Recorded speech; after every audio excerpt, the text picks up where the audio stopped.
Good morning, everybody. Thank you for joining us to talk about gardening when it is so dreary outside. Hopefully this will, reframe our minds to dream of sunnier days. I'm Maddie Walter.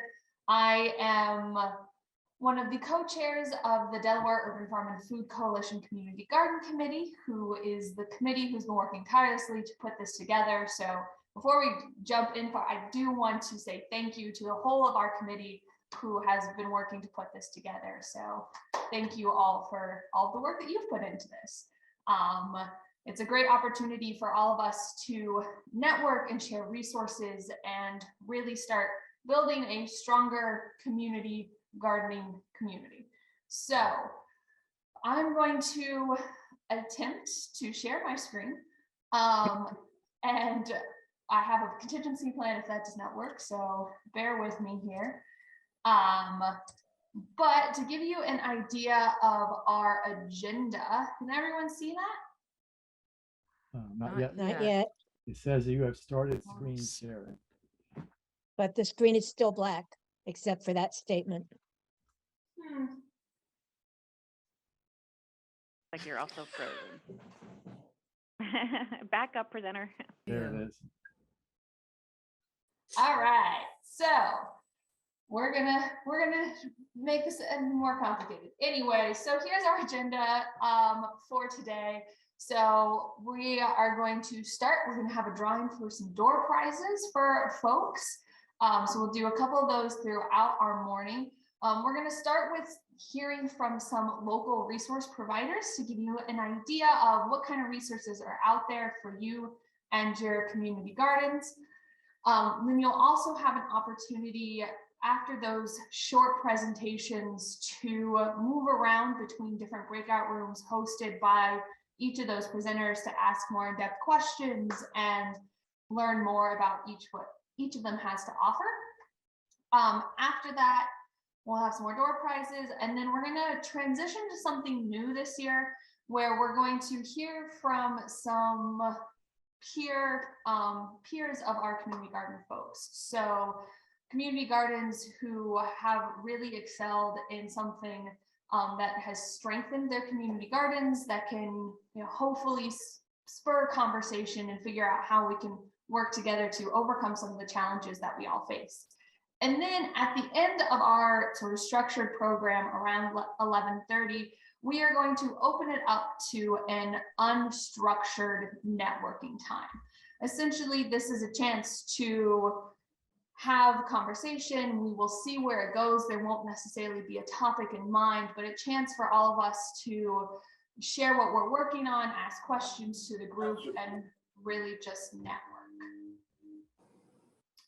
So before we get too far into it, right before we draw for door prize, one other thing I wanted to mention to sort of plant a seed, if you will, because this is a gardening event, so gardening puns are a must, is that in addition to this spring event, this committee also has a fall event called the Golden Gourd Awards. We started this last year, and this is an opportunity to really celebrate all of the hard work that we do in our community gardens and help recognize folks for the work that they put in.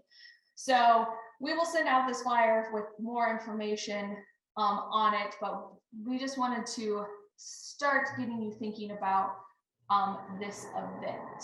So it's an opportunity, like I said, there's different award categories. We're still working on finalizing those, but everything from the biggest squash to the most creative use of space, your youngest community gardener, and you can submit nominations all throughout the summer up until the end of August.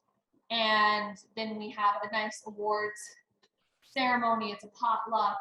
You can take home one of these beautiful Golden Gourd trophies. I know we have a couple of last year's awardees on this call, so it's a good time for all. And again, an opportunity to meet in person and get to know each other. So with that, I'm going to work on pulling up our drawing mechanism.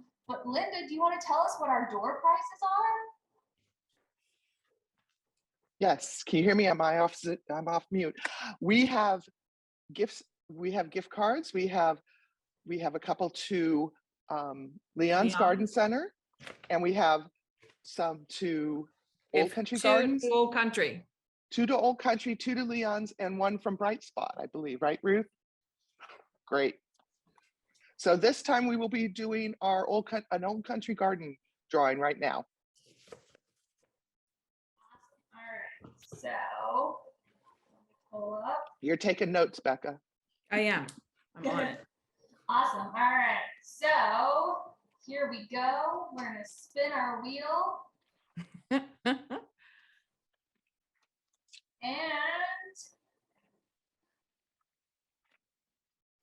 All right. woo! Congratulations! Karen, You are our first winner. Oh, wow, thank you. Yay, Karen, I'm glad you came. I am Karen's floored. Karen is a TA in a class that we're taking. So now I think we get an A. Yeah, It wasn't rigged at all. that was not planned, Karen. Boy, oh boy, you guys will go to any measures, huh? We're a little extra. Exactly. All right, there's Well, your you know, name, I wasn't Karen. even coming until you all mentioned it. So thank God you did. Look at Yeah. this. I know, right? So I'll get your address, Karen, so that I can mail this to you. Oh, yes. Yeah, Okay. of course. That's All right, fine. great. Thank you. Yeah, so for Yay, those that- congratulations. Yay. I'm glad you're here, Karen. So for those who get door prizes, we will make sure that we follow up with you to figure out how to send those to you. So be on the lookout for that. So with that, we are going to jump into our presentations. So first up, we have the Delaware Urban Farm and Food Coalition. Randy, I will turn it over to you. Right. Morning, everyone. Let me my screen shared. A little brief presentation for you. Just about the Randy, I think you're a coalition. little quiet. It might just be me, but you seem a little soft. Sorry about that. Thanks for letting me know. I'll enunciate a little more. So the Urban Food and Farm Coalition has been around for at least 10 years, probably closer to 12 years at this point. I have been involved with the coalition since almost the very beginning, along with a few other of us here on the call. It was initially founded by the Delaware Center for Horticulture and UD Cooperative Extension and Conservation District and others interested in working to support urban agriculture projects in Newcastle County and just kind of wanting a place where folks could sort of share their successes and what they're working on and resources and fun events like this one. And it's been going strong ever since then. A few years back, I founded the Community Garden Committee along with Ruth on the line here. And currently I co-chair the committee with Maddie. Maddie and I both also manage the Duffy's Hope Youth Garden. So I thought I'd just share a little bit of information about that since it's sort of the thing that I'm kind of most familiar with. But of course, the coalition, there are many, many gardens involved with the coalition. But Duffy's Hope works with teens primarily and the surrounding community. It was founded by a truancy officer in Wilmington who was basically tired of seeing kids dropping out of high school and wanted to do something about it. So he works tirelessly to help kids stay in school and graduate and go on to college, doing whatever needs doing with them. And it's pretty wonderful. So the garden, excuse me, is just one small part of that. Sorry. The Community Garden Committee started in 2016. We wanted to help support new and community gardens, get them up and running and provide some resources and just help however we could share in our experiences in community gardens. So we started by developing a toolkit to help folks. It's just a how to kind of start a community garden toolkit, as well as doing social gatherings, movie nights, surveying to find out what gardeners want. And we developed a volunteer calendar to help kind of share where we had volunteer resources and where those volunteers were needed.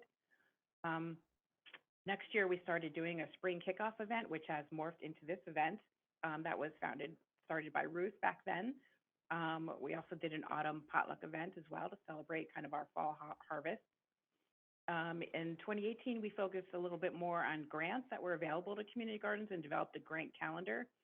We do still have that calendar, and I'm happy to share it with anyone who's interested. However, it is not updated currently, so the deadlines for the dates or the grants themselves may or may not be currently available, but it at least could give you a starting point if you were interested.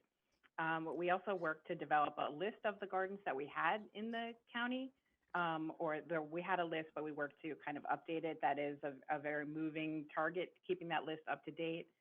It is something that we recently made another effort to do. We developed a map of the gardens, and I can share that as well, although also it is not, has not been updated, I think, to the fullest extent quite yet, but it is all things that we are working to do.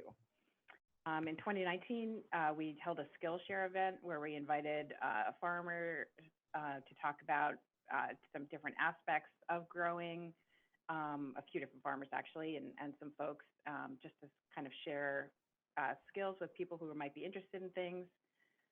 In 2020, we decided to update that toolkit to make sure we have all the contact information, kind of a good resource. And I'm actually going to talk more about that in just a minute. We also started to do movie screenings, potluck movie screenings, or we all kind of would pick a documentary that we wanted to see, watch it together, and then have a brief discussion after that. Those were conducted virtually, obviously 2020, the virtual year. And it is something that we are hoping to continue doing again. We also continued our spring kickoff and contributed to the urban ag session. Even though she has mute someone there. And then in 21 and 22, we did the Golden Gold Awards, which Maddie mentioned, and we are planning to do that again in 22. Just a fun way to celebrate the successes and the hard work that community gardeners do. And you can see the picture on the right there of that is us during our awards. But it was a really fun event, and do encourage folks to attend. And we solicit nominations for that event, so you'll have an opportunity to kind of submit for different categories of who you think is worthy of a Golden Gourd Award. We also have a coalition newsletter. If you're not already signed up for it, you will be after this event. And of course, we have our Ready, Set, Grow event, which we are going to plan to continue on an annual basis. We're here now. Just a quick reminder that there is a second part to this event, which you are mostly all signed up for. And that'll be coming up in a couple of weeks, and you get some more emails about what to do with that. We are going to be asking you to submit a couple of pictures of your garden before that event, and it is a potluck event as well, so maybe think about a dish that you might like to share. And then we're going to continue our movie nights, as I mentioned. So just a little bit more details about the community garden toolkit. We wanted it to basically kind of go through the steps of what's needed to start a community garden locally here, and providing local resources and specific contact information of people who could help start your community garden. So we started off sort of defining what gardens are, helping you to define what your garden might want to do. There are a lot of different models, so just to kind of, get an understanding of what you want your garden to accomplish in the very beginning is, a key to success.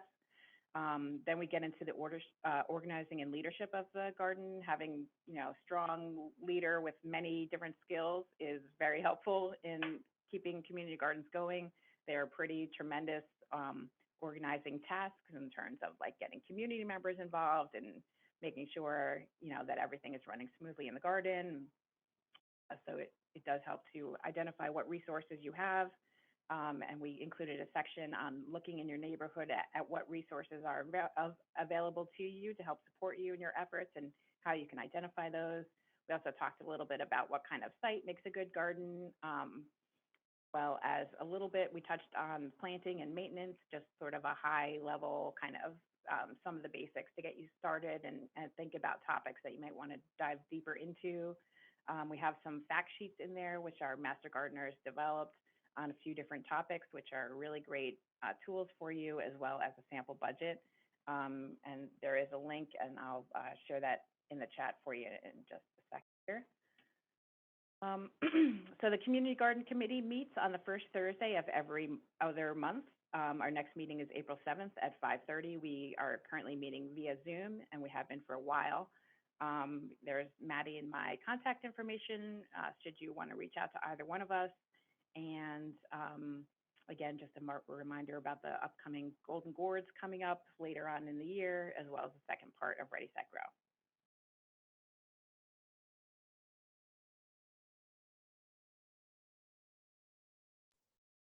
Excellent, thank you, Randy. And I did go ahead and drop the file itself of the Community Garden Toolkit into the chat. So if folks want to download it, from there, we can also include it in our follow-up email. So it's definitely a great resource for folks to check out. Even if you aren't starting one, it's always a good refreshing reminder. So thank you, Randy. As a reminder, after this, you'll have a chance to talk to each of these presenters. So if you want to learn more about the Community Garden Committee and everything else the coalition has going on, feel free to drop by Randy's breakout room. Next, I'm going to turn that over to our folks at Cooperative Extension and Master Gardeners. Good morning, everyone. Go ahead and share my screen. Okay.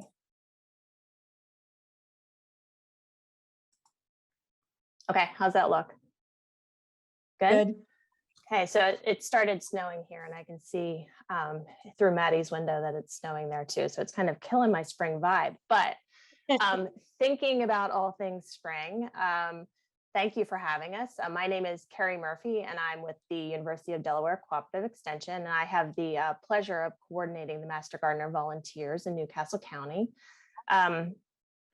We're going to provide you with just an overview of our services and resources. I'm joined by Cindy Huffman and Karen Curtis, who provide leadership to our Community Gardens Committee within Master Gardeners.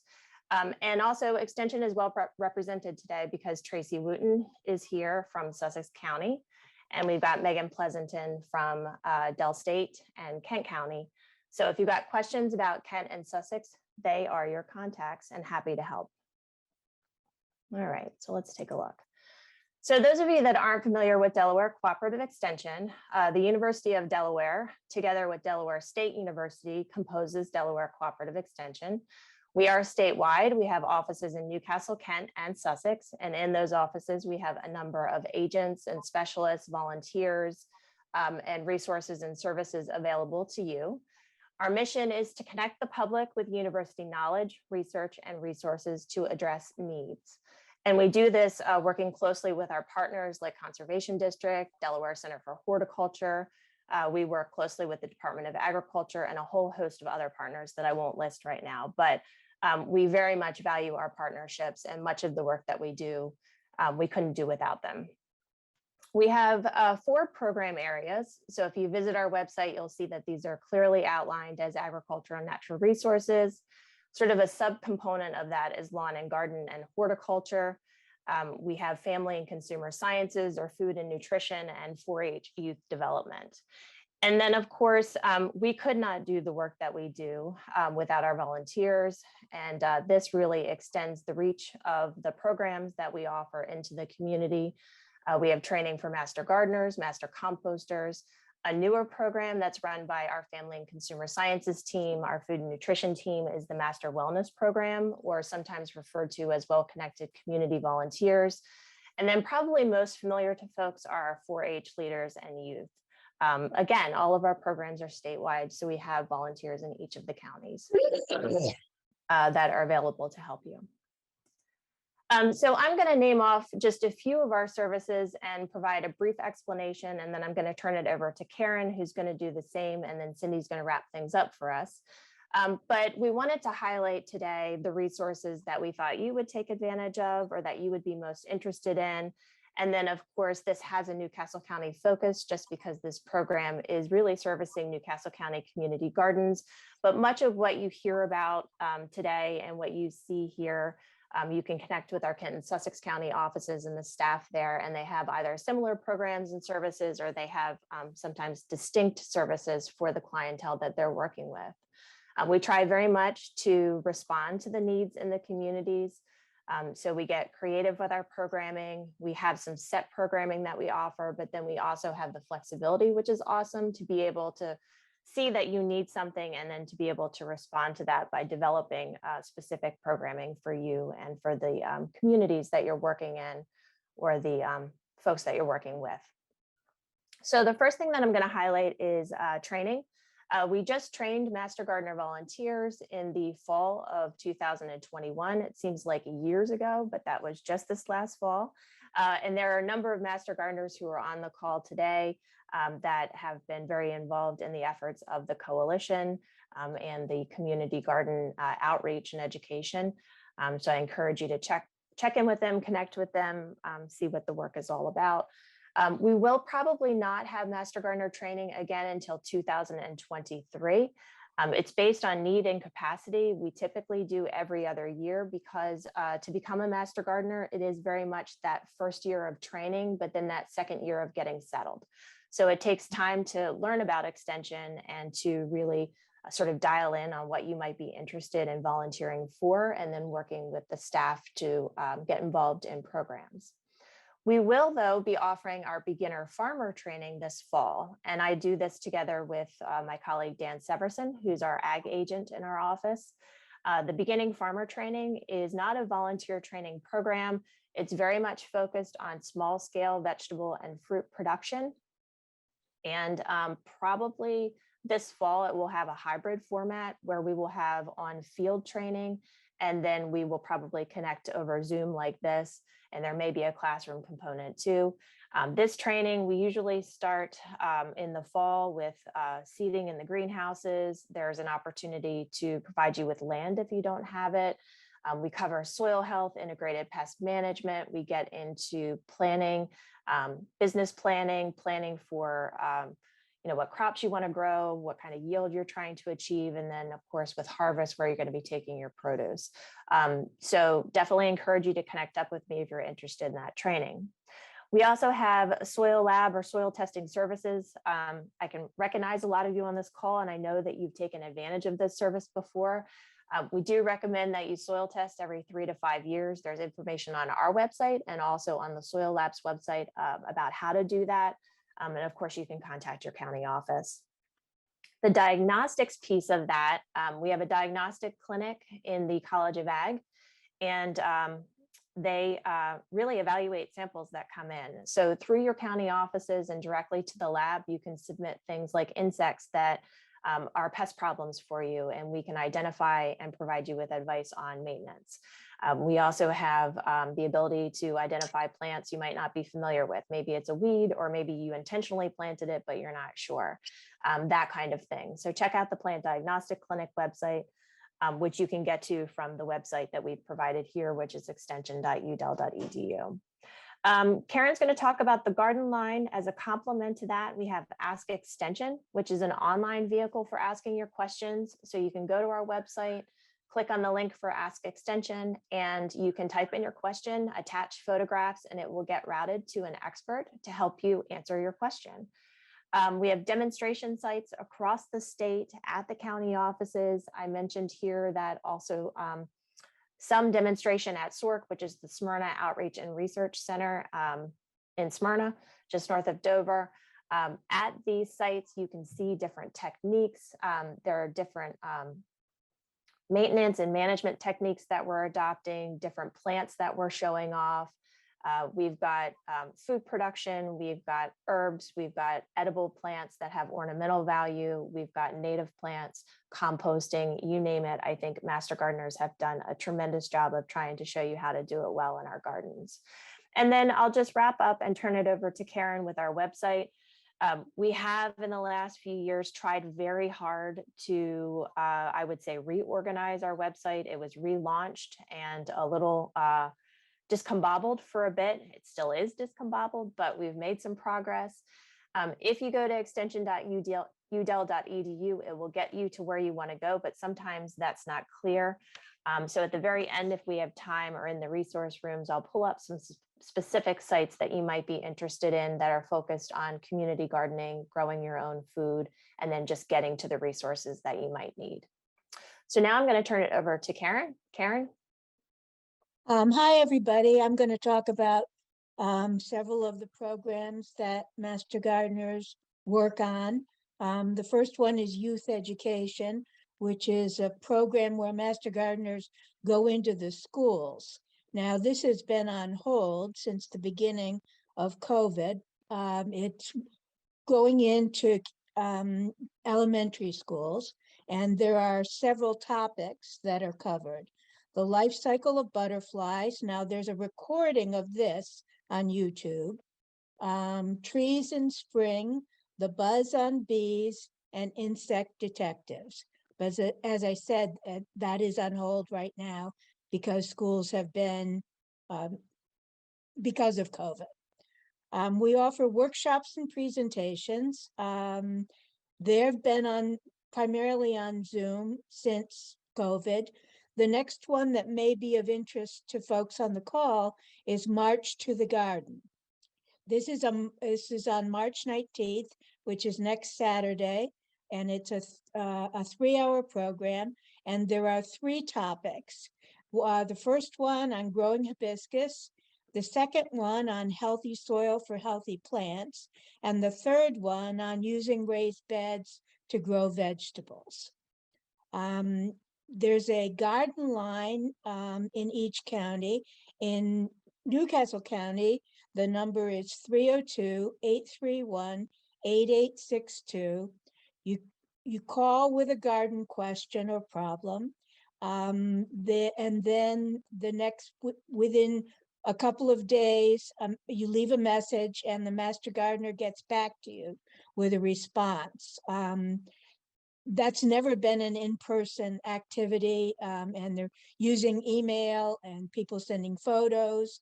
It's been adapted a bit since COVID. Outreach events are starting to happen again in person. Many of you are familiar with Ag Day at UD, which is April 30th this year. It's always the last Saturday in April. And there are going to be 2 in-person events. You see the White Clay Creek Fest is May 7th, and the Tri-State Bird event is May 1st. Master Gardeners do site visits through the Garden Advice Program. This is a program that has a fee. A small group, 2 to 3 Master Gardeners come to the site. There's an online application. And it's geared to homeowners, and people have specific problems or specific questions about their home landscape. Now, the area that I work the most in is working with community and school gardens and urban farms in the area. We do some of our work, as through the coalition in the toolkit that's been mentioned several times, that I hope you've seen or will download on this call. And we do a variety of work, from helping people figure out what site to use on their property, or sometimes even acquiring properties, what to plant, how to plant it, how to care for it, how to water, when to harvest, that range of topics that we teach folks about, so that they can have more productive work in their school and community gardens. So thanks everyone for being here. And I think Cindy's gonna say a few things now.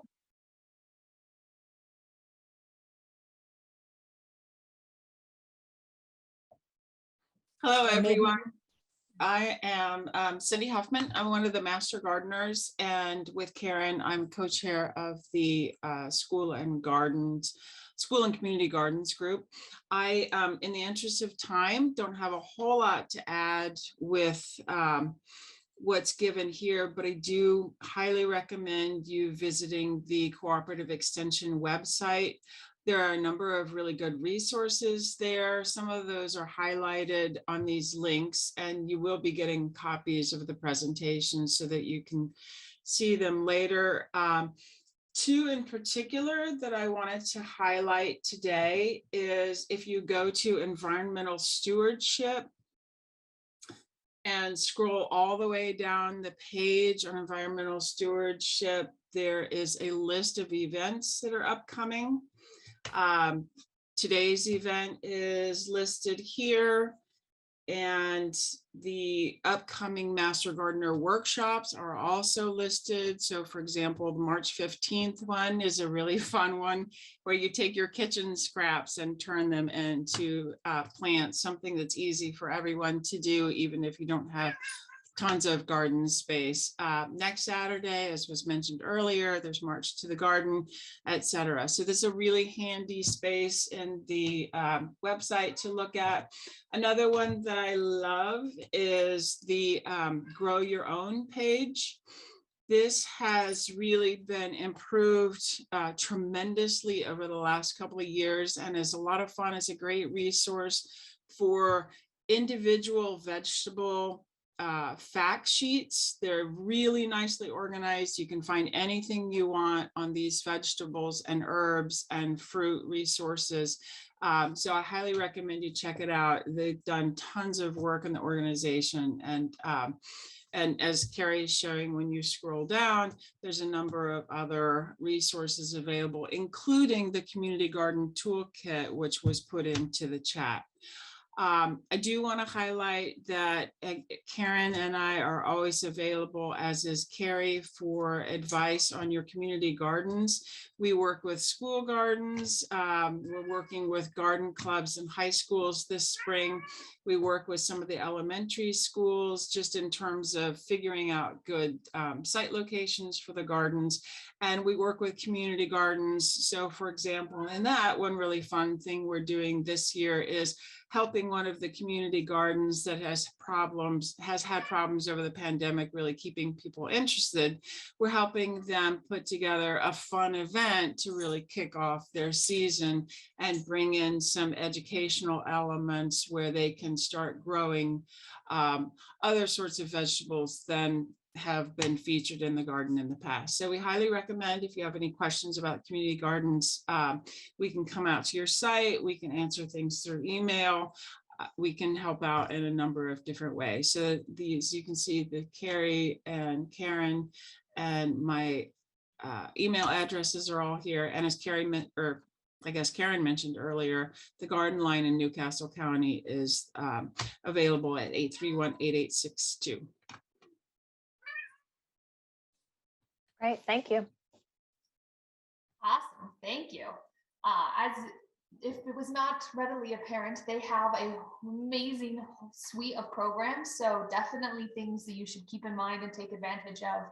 And make sure that if you have more questions about any of those, that you visit them in their breakout room where they go through some of those resources. So to wrap up, as for our resource presentations, I'm going to go over some of the items that are offered by the Newcastle Conservation District, as well as mention a program sponsored by the First State RC&D Council. So as I mentioned in the beginning, I'm sharing my screen here again. I am the Urban Agriculture Coordinator for the Newcastle Conservation District.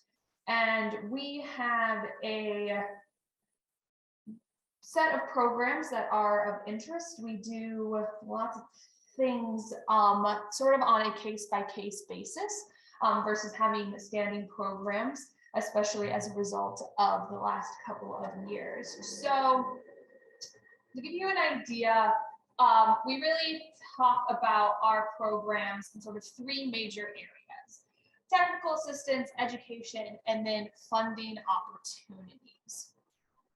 So starting with our technical assistants. So these are, hold on 1 second.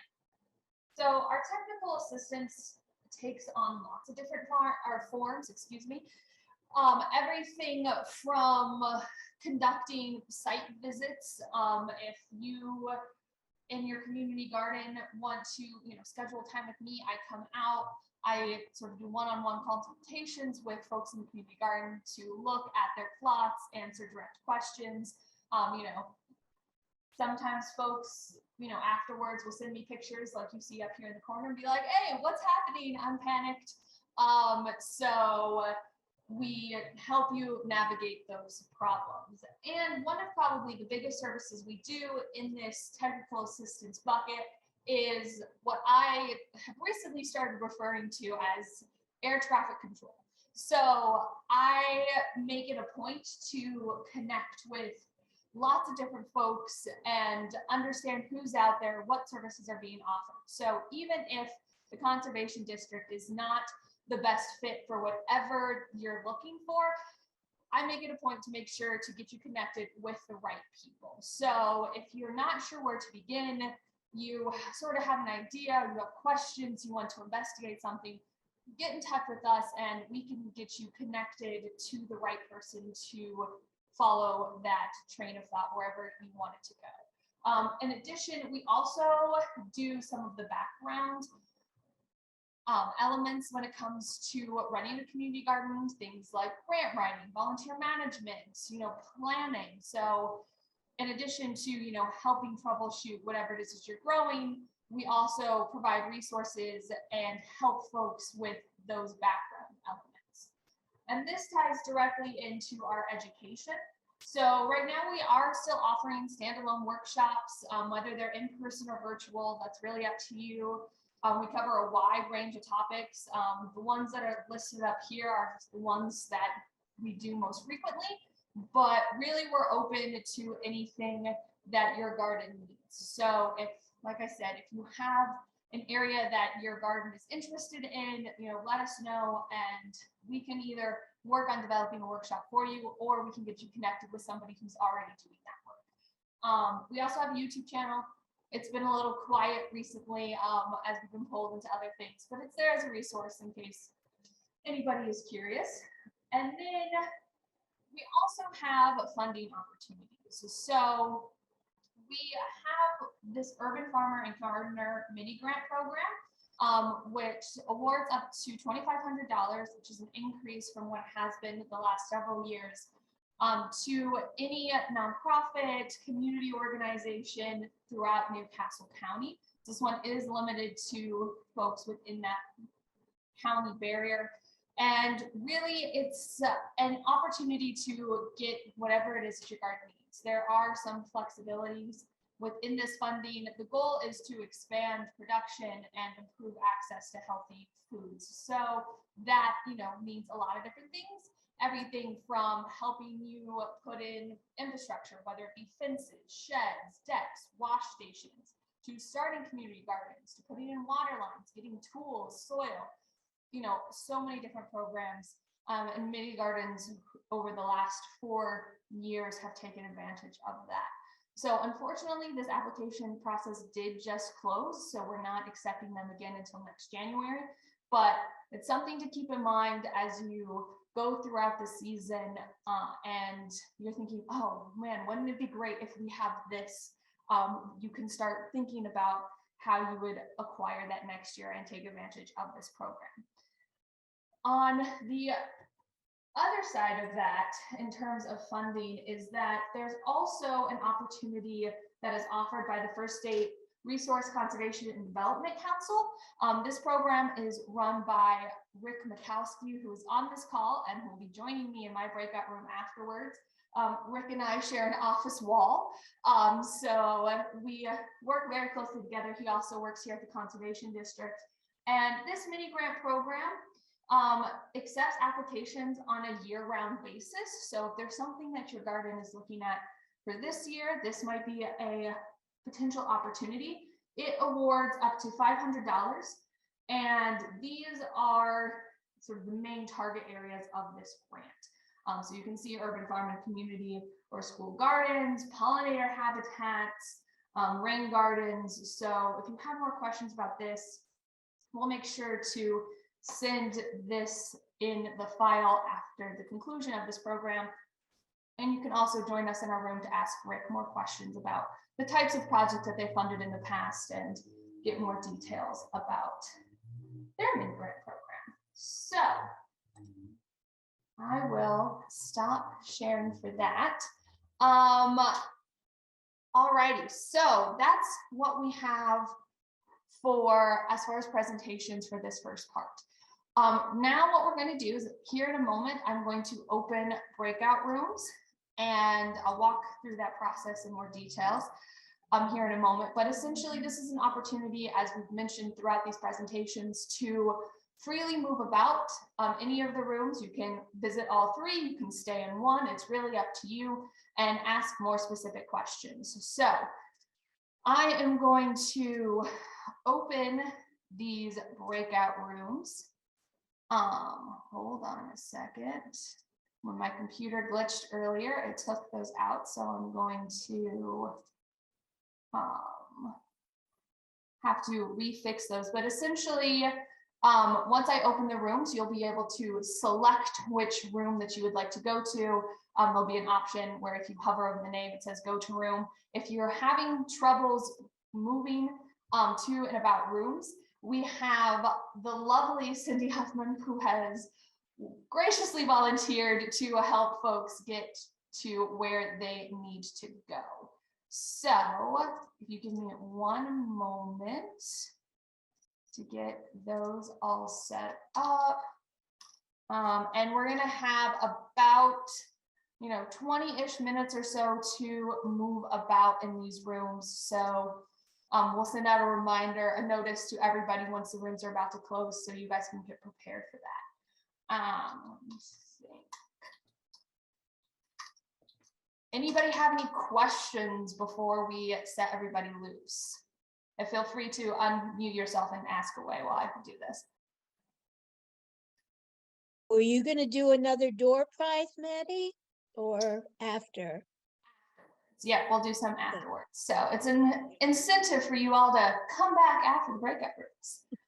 Maddie, there was a question about the information that we provided, and I did put in the chat that I thought that you were going to be sending that out after the workshop, but just wanted to make sure that was the plan. Yes, absolutely. Thank you, Kara. Yep. So this is being recorded, so we'll send a link to the recording as well as copies of all the presentations. And if there was handouts or flyers or things that were mentioned, those will all be in that package as well. So, all right. Any other questions?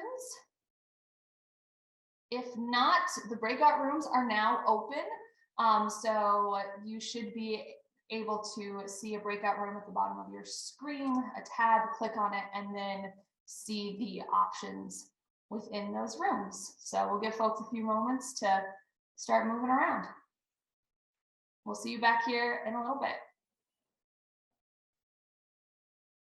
That was awesome. Good. All right. Welcome back, everybody. I think we have a couple folks maybe yet that we're waiting for them to get back. But in the meantime, we are going to set up because we are doing a couple more door prize runs. So let's folks get in. Let me set that up. I hope everyone have a good breakout session, get at least some of your questions answered, if not all of them. So yes, okay, I'm seeing some thumbs up. That's good. That's what we like to see. So bear with me. All right. So Linda, as I'm pulling these up, do you want to tell us about what our next door prize is? Linda, Rebecca? Sure. We're going to do a $25 gift card certificate to Leon's Garden World. Awesome. All right. Let's see. Spin the wheel.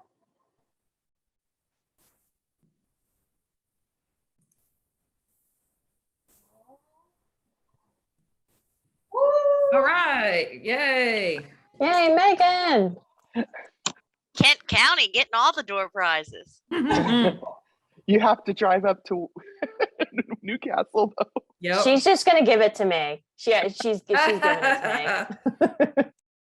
All right, and then we're You might need a driving subsidy if you get anything away from where you live. Megan, let's do a road trip to Newcastle. All right, I did I'll go Megan with slash you. Carrie. We'll Are see what you doing- happens. Are you doing a second one now? yes, we're gonna do Maddie? the second one. So Let's do the Bright Spot one, Becca. Okay. The Bright Spot Farm. Yep. fabulous. This is the Bright Spot Farms. We have the program director Ruth on the call. So Thank you, Ruth. thank you, Ruth.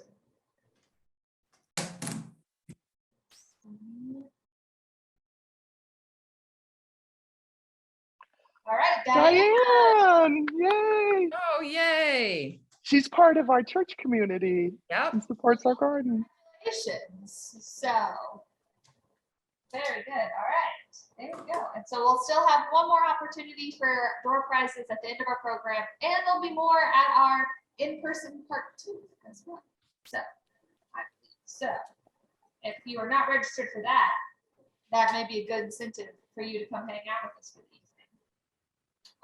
All righty. So now that we've heard from sort of our agency level resource providers, we want to make sure that we give an opportunity for folks to talk and hear from those that are doing the work on the ground, running community gardens. So we have 3 different presenters for this portion. So each of them are going to sort of give their presentation, their spiel on various tips and strategies that they utilize in their own garden spaces.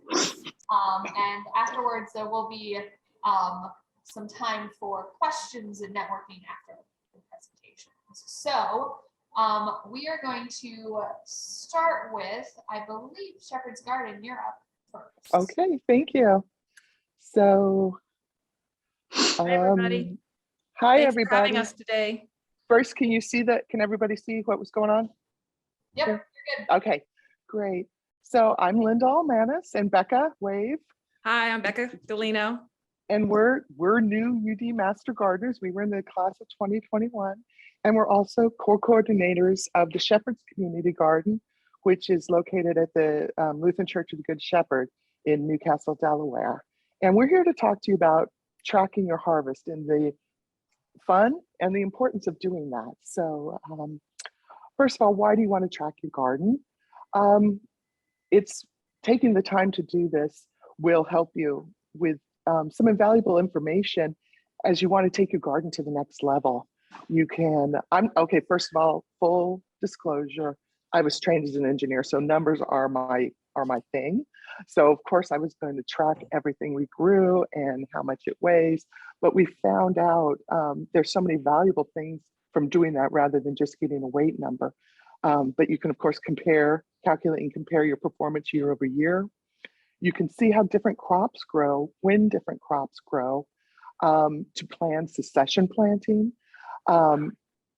You can see what's worth the space if you're doing, depending on what your mission is for your garden. We try to provide, our mission of our garden that we have is to provide fresh fruits and vegetables to the underserved population in Wilmington, Delaware through a food pantry that we are associated with.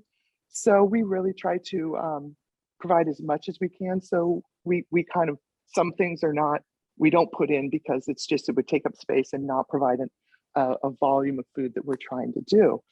We plan for the next year by looking at these things. And you can always estimate like the value of the produce.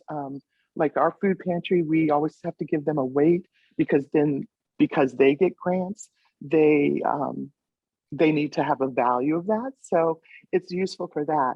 So, but all in all, having numbers and some visual cues on what you're doing, it encourages excitement around the garden. We can say, we start doing a post during the year, oh, we've gotten to this amount or this amount. And one of what, though, the biggest thing for me is the bottom, it gives context for grant writing. So we have tried in our area, because of course with churches and finances, it's, money's always tight.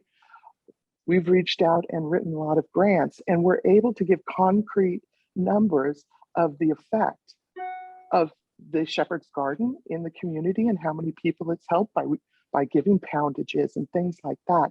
So if you're thinking about doing looking for grant writing opportunities, having numbers is really good.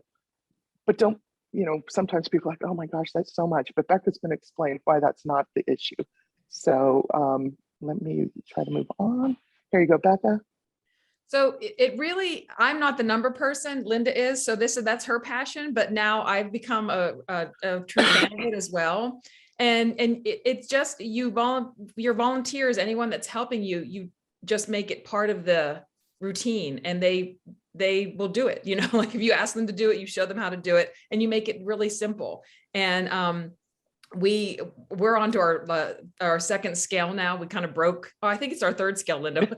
we broke one, and so it's okay. You just keep going. We have this little sheet there, and people know, like when you get something, so we weigh it. We weigh tomatoes, we weigh the peppers, we weigh the squash, and then you write it down, and it's all there.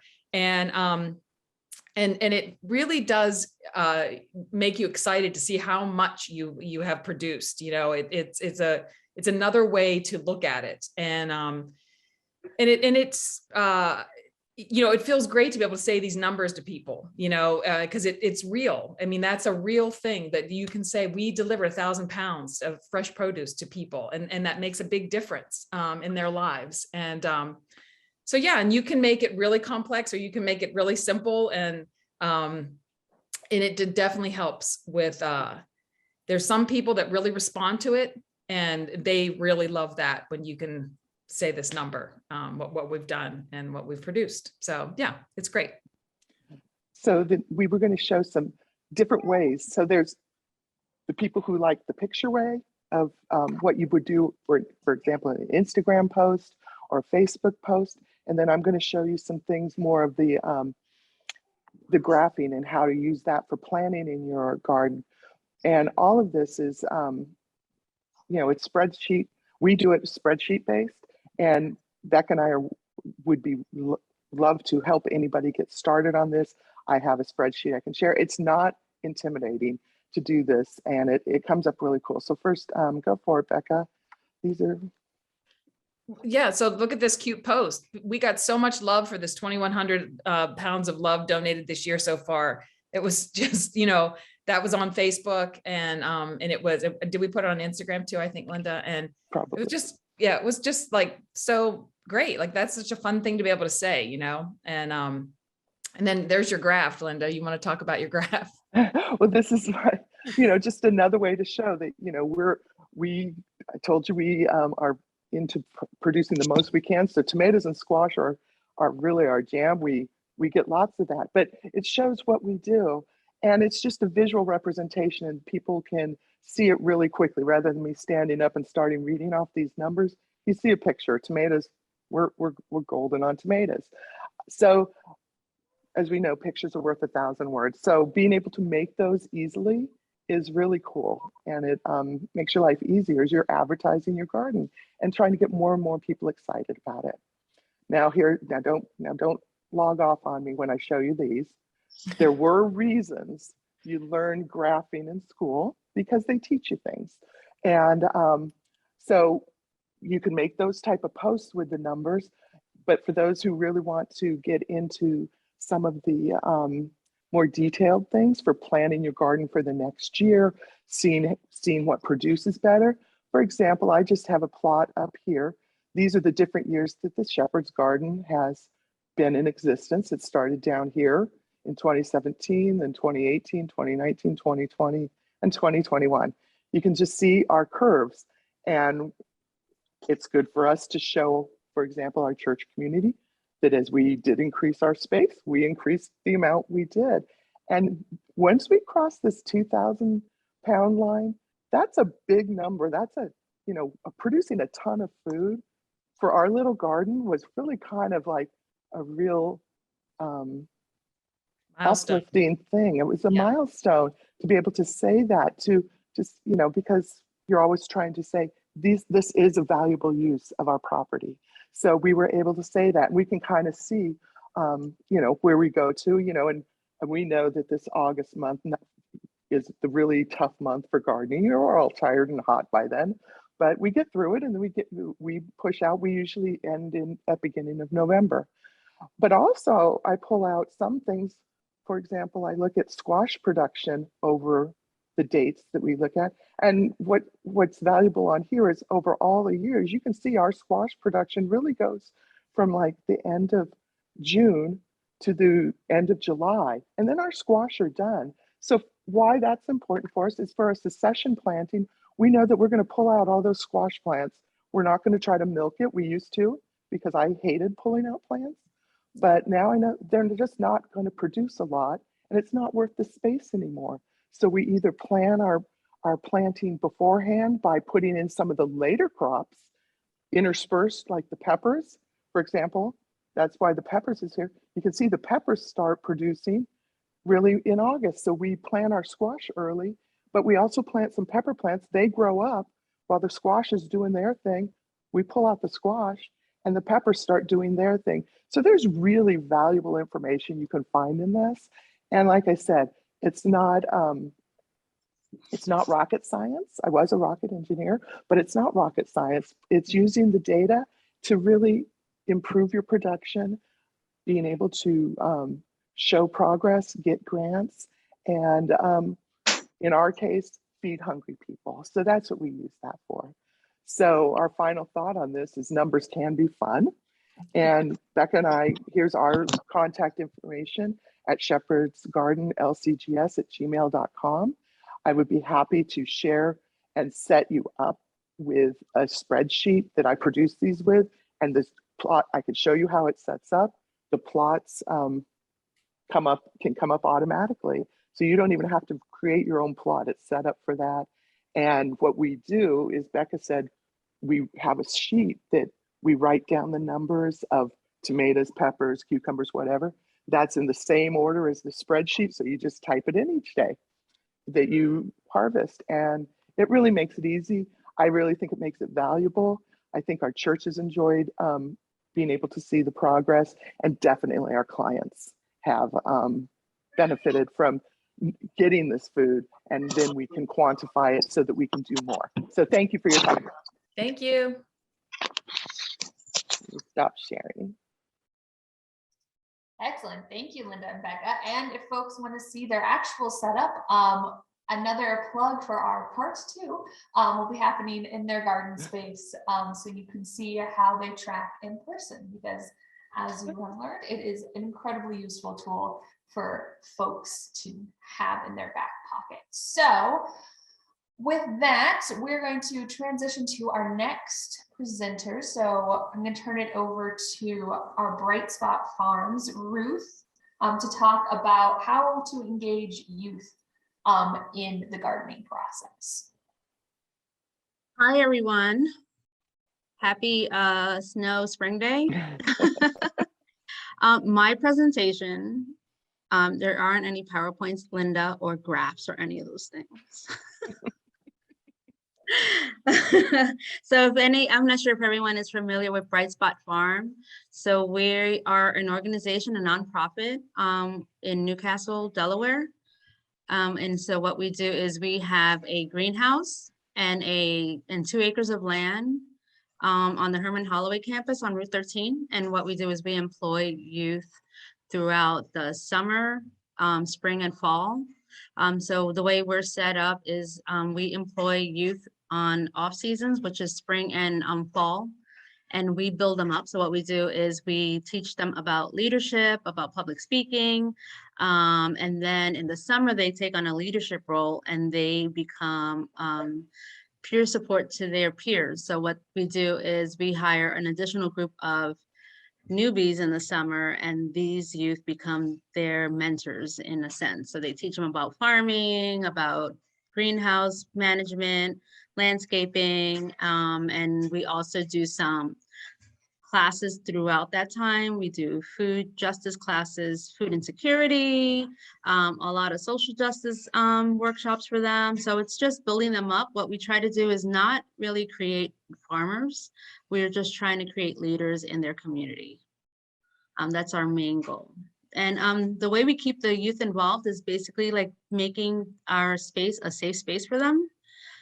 They feel comfortable with not just with our staff, but with each other. So we do a lot of team building throughout the whole 3 sessions.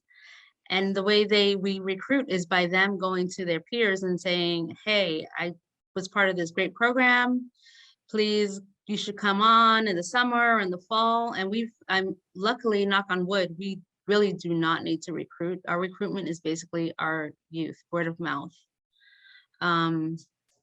Another thing about the program is we've created a partnership with Mount Cuba. So a lot of our youth will be getting a horticultural certificate during the spring, so that we're just trying to build them up a little more so that they know what different careers there are in horticulture. So they've been getting some mentorship classes, as well as one-on-one training with like an arborist or a plant scientist, things like that. That way they can think outside of the box and think that ag is not just becoming a farmer. A lot of them are like, oh, I'm not going to be a farmer. My dad was a farmer. I don't want to be a farmer. So we're trying to expand their horizons and make them see that there are other careers outside of farming in ag. I think that's it. I can't really think of anything else unless anyone has questions about Bright Spot I have Farm. a question. If I'm not part of that community, is there a way I can just bring my kids in there, or do you have a brochure? I want my kids to also do it. Well, it's our program is for high schoolers. So it's for youth 14 to 18 years old, and they actually apply. So it's we employ them. So they get paid to participate. So where can I apply for my son? I'll put our website on the chat, and then you can just click on there. And if you have a child that's high school age, you can apply right on our website. Awesome, thank you. Cool. Excellent. Any other questions for Ruth? All right, so thank you, Ruth. No, their program is absolutely excellent. And if you have other questions, I'm sure they'd be happy to answer them if you are going about your day tomorrow and was like, oh man, I should have asked that. So Ruth, how often does your community meet and what days? So our youth during the spring and fall, which is our off season, they come on Wednesdays. So we have them on Wednesdays for 6-hour work days, and on Saturdays. So on Saturdays, their work day involves a lot of instruction, and then they do field work. In the summer, our work days are Tuesday through Friday. And because of the heat, we don't do a full work day. They start early and end early. So it's from 8 to 12:30, and then Fridays like the full work day, 8 to 3:30. Does that help? Yes, that's very helpful. Thank you. You're welcome. I need to link up with you. I do need to link up with you. Cool. We always welcome volunteers. So if anyone's interested, the volunteer link is also on our website. Ruth, what do you do with the produce? And how many?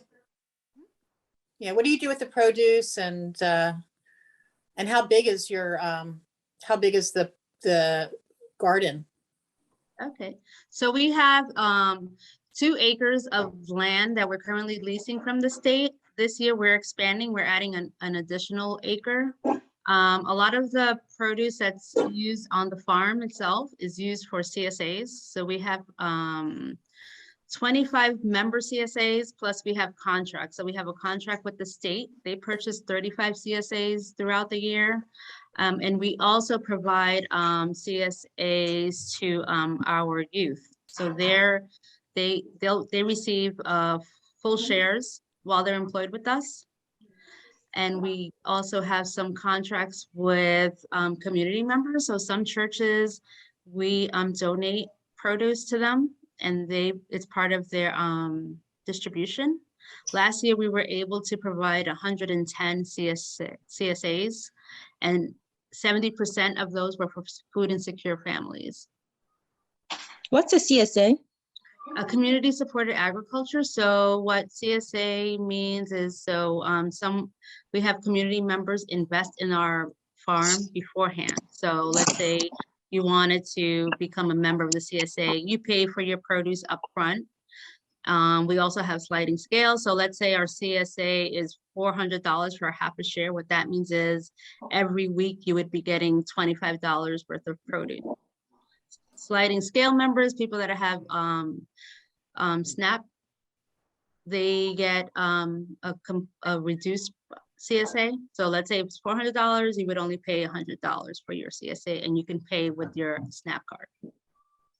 Awesome. That's so awesome. So thank you, Ruth. I want to make sure that our last presenter does have an opportunity. And as a reminder, after this, we'll have some time for folks to ask questions and sort of take the conversation where the interest lies. But I want to make sure that Erin, who is going to talk to us about volunteer management, as most of our gardens heavily rely on volunteers and the amazing work that they provide. Some tips and strategies for working with volunteers. He comes from us from the Food Bank of Delaware. So Aaron, welcome and thanks for joining us. Hi, thanks for having me. So let's see, this is my first time sharing a screen, so I hope I do it correctly. Can you see PowerPoint? Yes, we sure can. Excellent. And as long as my audio is good, I will be getting started here shortly. So yeah, thank you all for having me today. My name is Aaron. I'm a volunteer program manager at the Food Bank of Delaware. I am reporting to you live from the Milford location, where I can report that it is still raining here, thankfully. So I oversee the Milford branch. We get about 10,000 hours of volunteer support on a yearly basis. That's a small part of what the whole organization does, because we have the Newark facility as well. And it goes without saying, these volunteer operations are critical. If you take the math out, it gives us about the work rate of 20 full-time employees. And that's significant considering we only hire about 55. So almost a third of our sort of workforce is volunteer based. So me and a couple of staff members spend a lot of time working with volunteers to make sure they have a good experience, know what they're doing, and want to come back. So when I was asked to speak today, I thought it was a great opportunity to kind of brainstorm what I saw worked for my organization, what kind of actions got positive feedback from volunteers, what kind of things alienated volunteers. So I am happy to share that with you today. Most of the things I will be talking about today kind of fall under two categories, one being respecting time and the other being engaging personally. So the first thing I want to talk about is respecting volunteers' time. This is not my idea, but something I constantly think about is that anytime you do something or a volunteer does something, it costs either your time, your money, or your energy. And for volunteers, so for them to help you support your mission, they're donating time and energy. And if they really like you, they'll donate money. So when I view my volunteer program, that's a resource that I want to sort of protect and respect. So the easiest and most important way I do that upfront is creating a schedule that's very clear with times and what we're doing. I guess this is a good part to point out that your mileage may vary with volunteer programs. I have a massive volunteer program. I do not have a community garden currently. Our workforce is more like a warehouse environment, so we have a lot of box packing and things like that. Although I do have a community garden coming in a couple of years when we open the new building in Milford. So it's actually good to know that I might come back here the next year and the following to, get tips of my own, since that garden will be under my responsibility.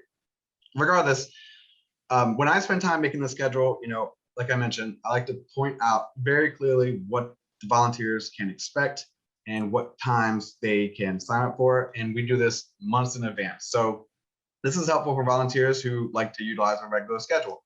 I've got volunteers that do every Tuesday and Thursday morning. I've got volunteers that do every other Saturday, or there's some volunteers who have a chaotic schedule, but they just are able to plan it far out in advance. So being able to conveniently let volunteers schedule their own time is a huge benefit for me.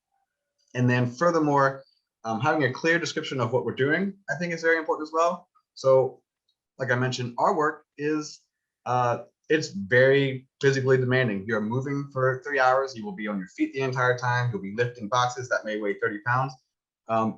It's very important for me to communicate this ahead of time. That way volunteers don't feel like they're getting into something they kind of didn't understand. One would assume that anyone signing up for a community garden may expect to get dirty, but maybe that's something that should be clearly communicated. That way no one wears their Sunday gowns to community garden. The other thing that I find to help with volunteers significantly is to just keep them busy. Most of our volunteers sign up for a 3-hour block or 2 hours, something like that. And my number one objective at all times is to keep them busy. This sounds very simple, but a lot of times in my work, projects change or snags in the system come up, and we're stuck waiting for things to kind of take place. So constantly when I'm working with volunteers, what I do is always make sure like the next step or the next project is ready to go.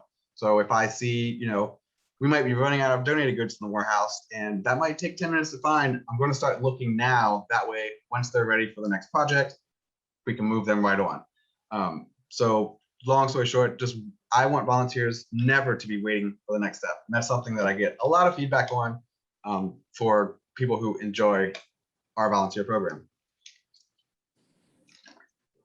Next, I have engaging personally with gratitude. I put with gratitude in parentheses because I think it's fairly simple that, with volunteers, you always want to express gratitude because they're giving you their time and energy for free. But there are a couple steps you can go that I have learned over the years. Volunteers tend to find it expresses your gratitude even more. So the first thing I have is knowing names. I'm sure everyone has worked with a colleague or a partner in college or something like that, where you work together for a couple of days and then all of a sudden they kind of like, yeah, what was your name again? Knowing names has been one of the things that I have repeatedly seen in our feedback that volunteers, truly appreciate getting to know them and just sort of, when they walk in, knowing who they are and kind of remembering their service. And I will be honest, I'm terrible at remembering names, but it doesn't mean I can't remember volunteer names because I have, a schedule of who's coming in. So if I can't remember someone's name, I might cheat and look just to, double check that that person's name is Kathy. And that way I have, the confidence to remember their name. Furthermore, I like to try to learn a couple stories about the volunteers. When I was younger, I had a dentist who always remembered these small details about me. They always asked how my job was doing. They always asked how my sister who lived in New York City was doing. And I found it perplexing that a dentist who saw me 2 times a year could remember these small details about me. And I was convinced that the dentist kept notes of our conversations in the patient profile so that they didn't remember the conversation. They just pulled it up on my patient profile the next time I came in and picked it up like it was a bookmark in a chapter. I cannot confirm or deny that is what my dentist did, but that's something that I do when I first started working here and when I was meeting so many new people. At the end of the shift, when things were very much still on my mind, I would, take some notes like, hey, today I talked with Phil and he loves riding his bike, or today I worked with John and he's, he plays pickleball 3 times a week. And I don't know what pickleball is, but I'm going to learn about it and then ask him about it next time. Now, at this point, I kind of have worked with people so long, I don't rely on my notes anymore, but that was a tactic that I used early on to kind of form these very big relationships. And I thought it was super helpful for me. And lastly, on a small note, I do love to communicate what work specifically supports. So for example, we pack a lot of boxes. It's good to remind volunteers like, hey, these boxes go to, the homeless population who needs support through the COVID period, or children who don't receive school lunches. So always keeping people in the loop of what their work does has been helpful to me. And lastly, why? I mean, clearly, as mentioned, you should be expressing gratitude with your volunteers. The work they're doing is critical, supports your goals. So continuing to show gratitude is good, but there's a lot of benefits as well, most namely being, happy volunteers are repeat volunteers. Most people have probably heard, the stories in business class, the 80-20 rule, or 90% of repeat businesses from 10 customers. I was researching some of my numbers when doing this presentation, and I found a staggering number, which your eyes have probably already crept ahead and read, but I have 50 volunteers who produce well over half of our hours as an organization. So in my, experience, just guaranteeing those volunteers have a great experience with me has undoubtedly led to the success and production of my program over the years. So that is all I have for today. I will be around if anyone has questions in the designated question section. But that is it. So thank you for taking the time to listen. Thank you so much, Eric. Great. You're getting lots of love from the chat, so definitely make sure that you. Oh yes, okay. No, thank you. So yeah, a great, tips and strategies. Like I said earlier, we all often rely on volunteers to make our gardens what they are. So with that does conclude our quote unquote formal part of the programming. So this is now really an opportunity to ask questions and things like that to our presenters, to each other, if there's something you're struggling with. Though I do believe I promised one more drawing for door prizes before we enter into that section. So this will be our final door prize of today. So Becca, Linda, what are we drawing for this time? Old Country Gardens. Yeah, Old Country Garden gift certificate, Okay. $25. Mobile. All righty.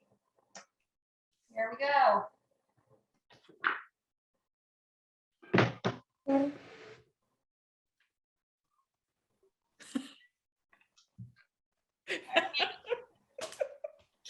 Congratulations, Kim. No, I appreciate that, but I would like to kindly donate it back. I'm actually in North Carolina. That's right. And like Karen, I'm also a TA for the class that Becca and Linda are taking. So I would like to donate that back. Okay. Somewhere. So Becca, I'll put you in charge, or spin the wheel again, or something. But thank you. This has been wonderful. Spin the wheel again. So thank you, Kim. Thanks for joining us all the way from North Carolina. So Can we all just have a lucky day then, Kim? How about that? I think so. I mean, this is wonderful. And all of you have done an absolutely wonderful job. So even the information you're sharing certainly could stretch to any of our states. So thank you for all that you guys are doing. Thanks, Kim. All right, so we'll give another spin here. So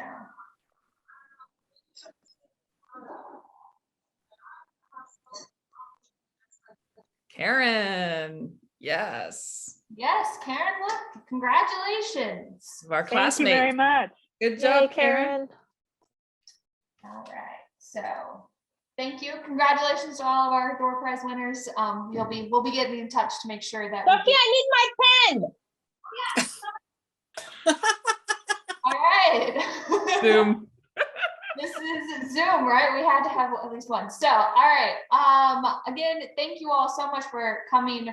We're going to keep the call open, and this is like an opportunity, ask questions.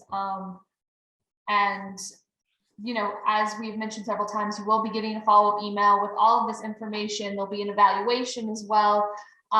We always like to learn how we can improve our programs, because we are here to serve the needs of all of you at the Farm and Food Coalition. So we want to make sure that whatever we're putting on is addressing you all where you're at. So, yes. Did we at any point, I can't remember if Randy did this or not, mention the upcoming quarterly in case folks might be interested?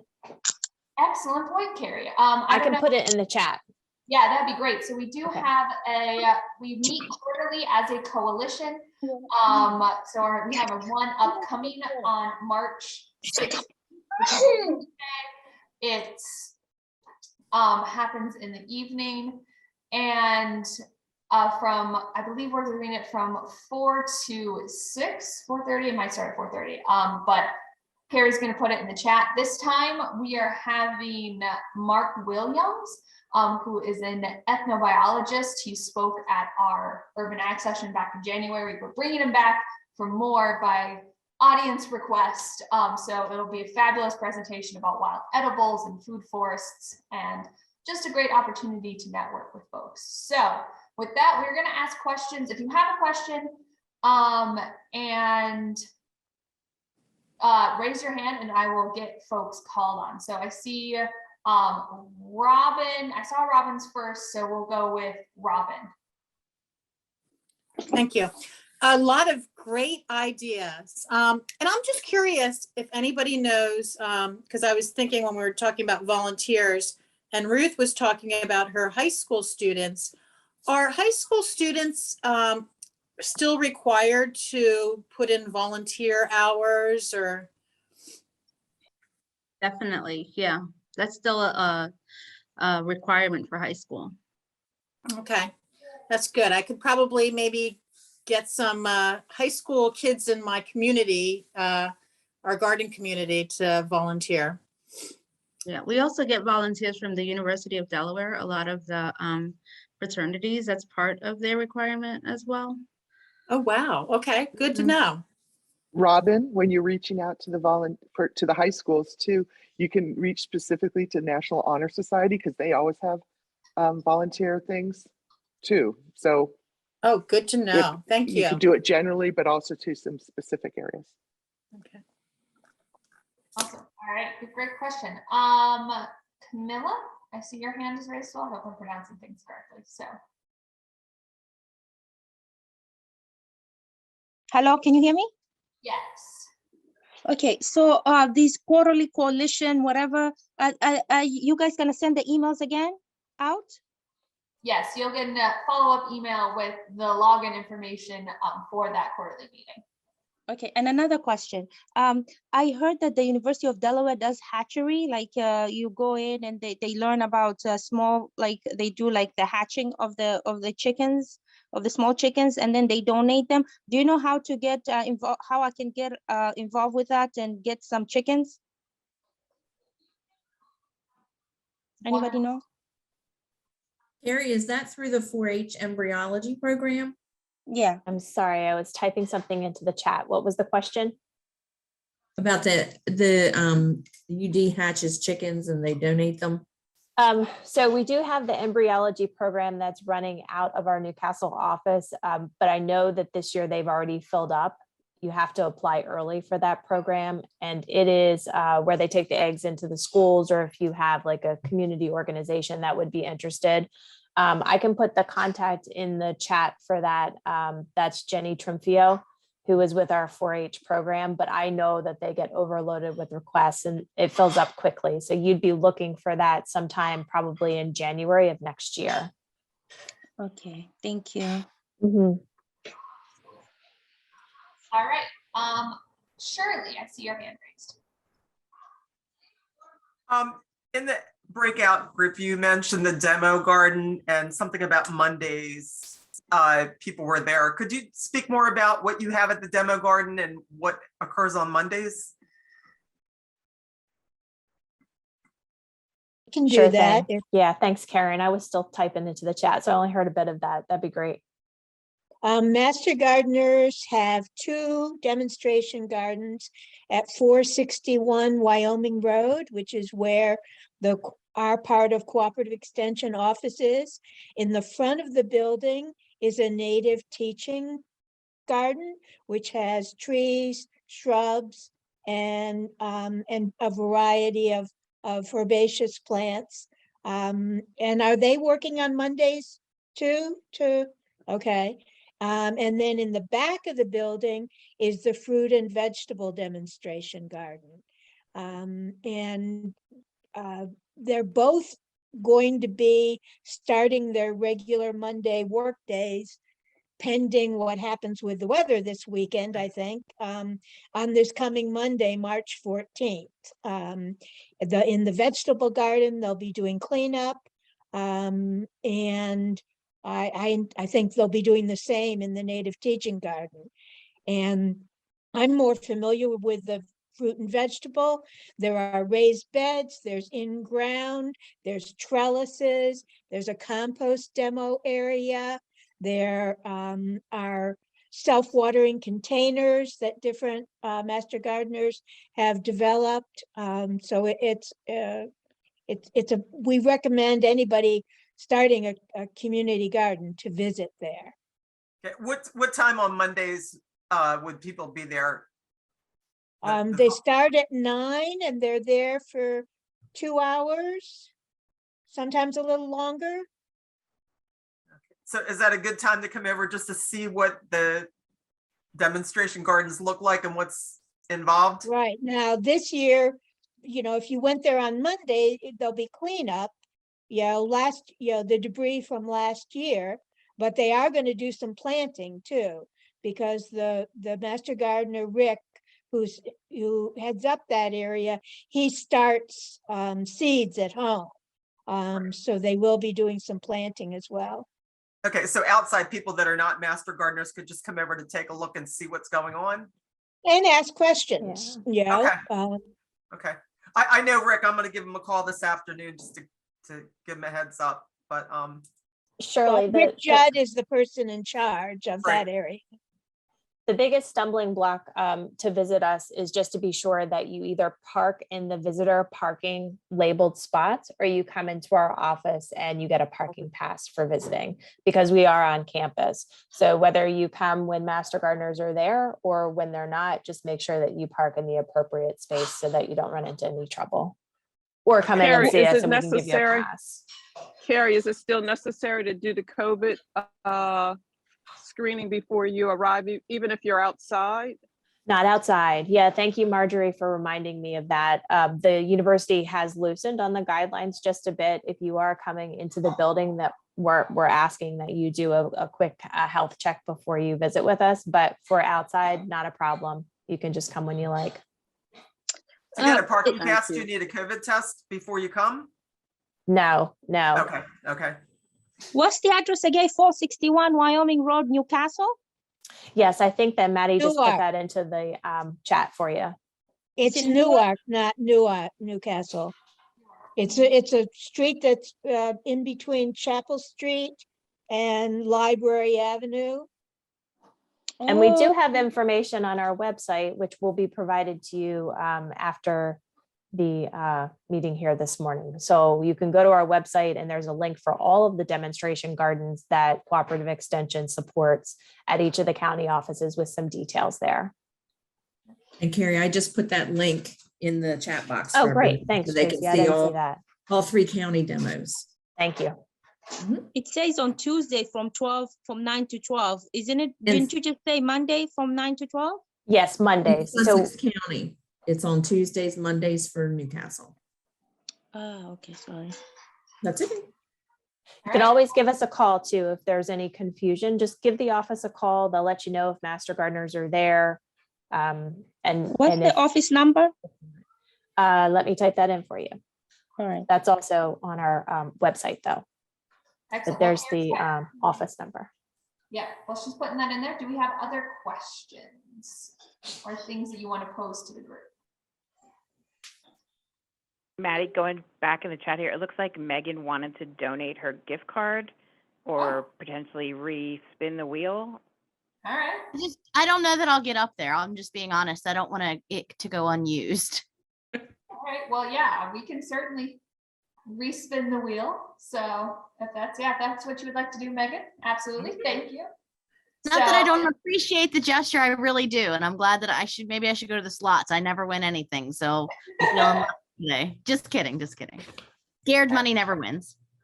So pick me. Go. All right, here we go. Fingers crossed.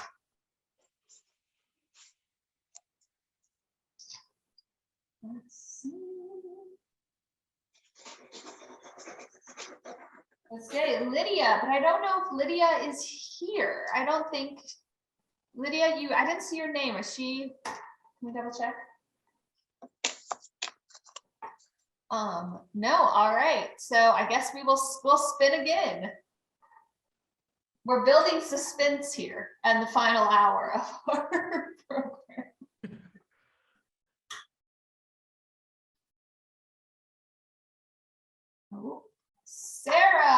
I saw Sarah on here. Sarah, are you with us still?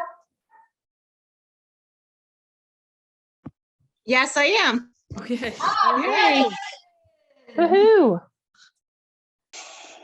Awesome. So yes, so Sarah, we will get you hooked up with that card. So excellent. Congratulations. Hey. All right. So other, final questions? Other things that I'm forgetting? Committee, other coalition members? No. Yeah, you didn't write the embryonic hatchery thing. Can somebody share that on the chat? Yes, thank you for catching that. I think I got pulled away. So I will put Jenny Trimfio's information in the chat, but you can also go to our website and look for 4-H embryology. We have information on that program, and it will also get you to Jenny that way. So let me do that now. Is your website udel.edu? No, it's extension.udel.edu. Tracy, would you mind putting that in there one more time for us? Thank you. And then I'm going to put Jenny's info in here for the embryology program. Excellent. All right. And another big round of applause for all of our presenters and everybody who came together to share their information and their wealth of knowledge. We continue to be here and around, so please do take advantage of all of these emails that you've collected that will be sent out to you. We're here to support you, so let us help. And I think that's all we have. So thanks everyone for coming. Stay warm today, and we wish you a very exciting growing season. So sorry, can I just say one more thing? Is the Master Garden class? I wanna do it for the next season. Do you have information about that? Yeah, so we are not offering Master Gardener training again until 2023. Depending on where you're located, Tracy Wooten, who's here today, is in Sussex County. Megan Pleasanton, who is also here today, is with Kent County, and then I'm in Newcastle.